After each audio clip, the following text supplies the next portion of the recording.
Welcome, everyone, to today's Explainer. I am absolutely thrilled you're joining us because today we are breaking down one of the most profound, unexpected, and honestly mind-blowing endings in all of world literature.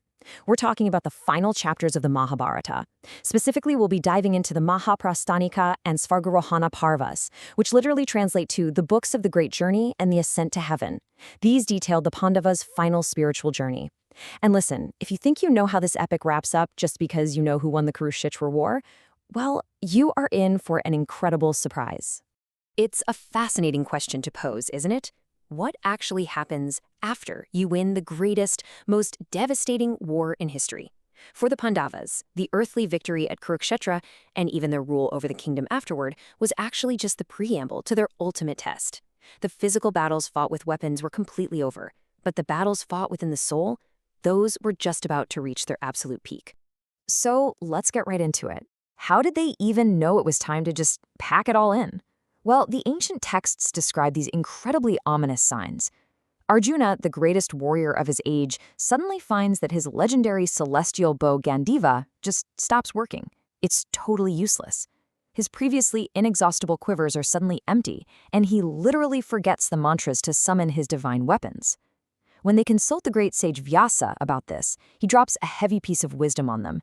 He basically says, look, time and change are undefeated, and your life's purpose here has been entirely fulfilled. Recognizing that the cosmic clock has run out, King Yudhishthira formally abdicates. He passes the torch by crowning Parikshit in Hastinapur and the Yadava prince Vajra over in Indraprastha, officially signaling that their royal duties are totally done. And just like that, the great journey begins. Now, I really want you to picture the stark contrast here.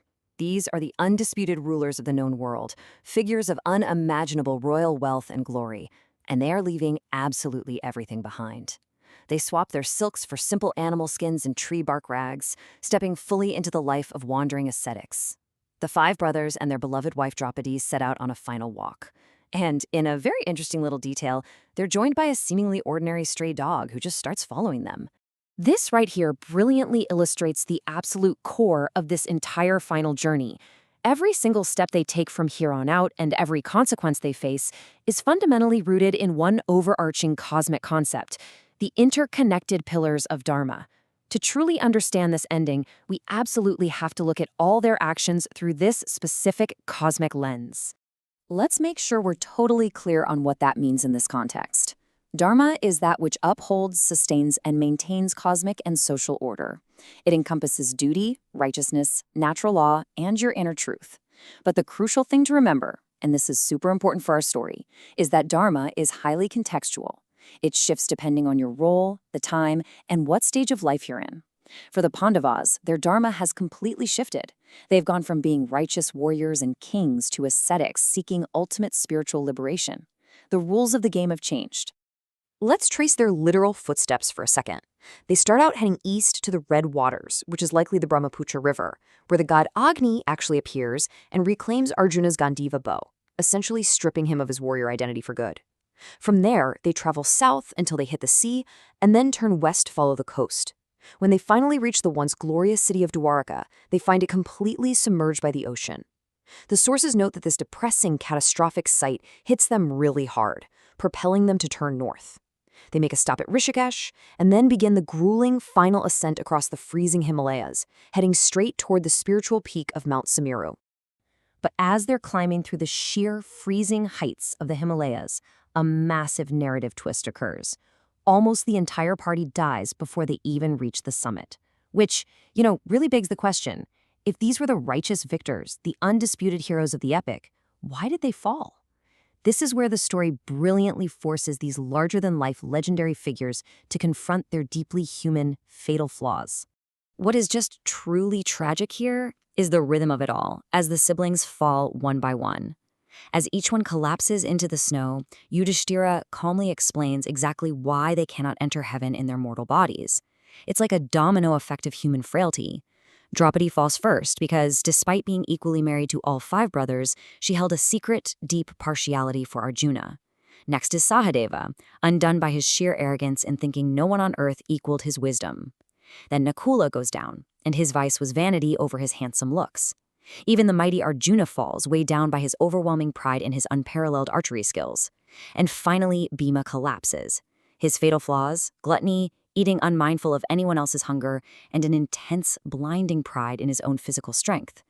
It's such a powerful reminder that even the greatest heroes harbor incredibly relatable flaws. Here, those earthly vices directly cause their mortal deaths. Which leaves us with this incredibly powerful, haunting image. Only the virtuous, unwavering Yudhishthira remains standing. Understanding the harsh cosmic law that he can do absolutely nothing to help the dead, he refuses to even look back. He just walks steadily onward and upward to the summit of Mount Sumeru, completely alone. Well, alone except for that loyal stray dog still trotting right by his side. And right here we reach the climax of the earthly journey. At the absolute summit, the skies crack open, and Lord Indra himself arrives in this magnificent, thunderous chariot. He personally invites Yudhishthira to ascend to heaven in his mortal body, which is a near impossible honor. But of course, there's a catch. Indra points down at the dog and strictly demands that the animal be left behind. He basically says, look, heaven is no place for a stray dog. Yudhishthira's response here, it is an absolute masterclass in Dharma. He flat out refuses the chariot of the gods, saying, I never give up a person that is terrified, nor one that is devoted to me, nor one that seeks my protection. I shall never give up such a one till my own life is at an end.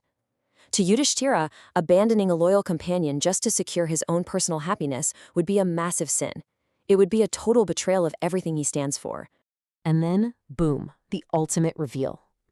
The very second Yudhishthira turns down heaven for the sake of the dog, the animal magically transforms. It sheds its earthly disguise and reveals itself to be the deity Dharma, Yudhishthira's own cosmic father. This entire time, that stray dog was an elaborate walking test of his compassion. Yudhishthira passed with flying colors, proving that true righteousness beautifully and effortlessly transcends biological boundaries and societal status. So let's see how this all builds into the final book, the Svarga Rohana Parva. Yudhishthira is finally welcomed into heaven, right? But he is in for a massive, massive shock. He walks in expecting to find eternal bliss with his virtuous brothers in Draupadi, a grand reward for their lifelong suffering and strict adherence to Dharma. But instead, he finds his bitter enemies, the Kauravas, just luxuriously enjoying the rewards of paradise, while his own family is absolutely nowhere to be found. He is completely furious and heartbroken. He demands that the gods take him to wherever his loved ones are, even if that means visiting hell, and the gods oblige. He descends into this horrific underworld and, to his absolute horror, discovers his brothers and Draupadi suffering terribly. This creates a profound moral dilemma. He angrily questions the fairness of the gods. I mean, what is the point of being virtuous on earth if this is the result? And then, in an act of ultimate selflessness, he outright renounces heaven. He tells the divine messenger to just leave. He chooses to stay in hell, enduring the agony simply because his presence brings comfort to the people he loves. Talk about an epic mic drop. But wait for it. Just as he makes that agonizing choice, the final curtain drops. The horrific sights, the terrible sounds, the suffering of his family, it all suddenly vanishes into thin air. The gods step in and reveal that this whole thing was an elaborate, terrifying illusion. It was the absolute final exam of Yudhishthira's spirit, the ultimate test of his unwavering loyalty and love. So the crucial thing we need to unpack here is why this happened at all. The sources highlight this fascinating cosmic law known as Rajyante Narakam Dhruvam. Basically, it means every ruler must experience at least a brief glimpse of hell to expiate their minor earthly sins. Yudhishthira's brief, terrifying illusion of hell, that was the karmic consequence of the one single time he used a half-truth in battle against his teacher Drona. Conversely, the Kauravas were granted a temporary stay in heaven as a reward for their fearlessness and bravery on the battlefield, before they eventually faced their own ultimate karmic justice. It's a remarkably balanced cosmic accounting system. So with all the karmic debts officially settled and all the tests passed, we finally reach the eternal cosmic resolution. Yudhishthira bathes in the celestial river Ganga, which washes away his mortal body, along with all his remaining human grief and any lingering resentments. He then enters Vaikuntha, the eternal spiritual realm of absolute bliss, and there he is joyfully reunited with Krishna, his brothers, Draupadi, and yes, even his incredibly complex rival Karna. They're all restored to their true, radiant celestial forms. The pain of the earthly world is finally, truly over. Which brings us to the profound realization at the very heart of this explainer. The end of the Mahabharata shows us, quite powerfully, that true victory isn't really about defeating your enemies on a physical battlefield. It is entirely about conquering the pride, the vanity, and the deep flaws within your own soul. The Pandavas won the war, for sure, but they've still had to earn their peace. And that leaves us with a really powerful thought to carry forward. As you navigate the complexities of your own life, what is the Dharma guiding your ultimate journey? Thank you so much for exploring this with me today, and keep learning.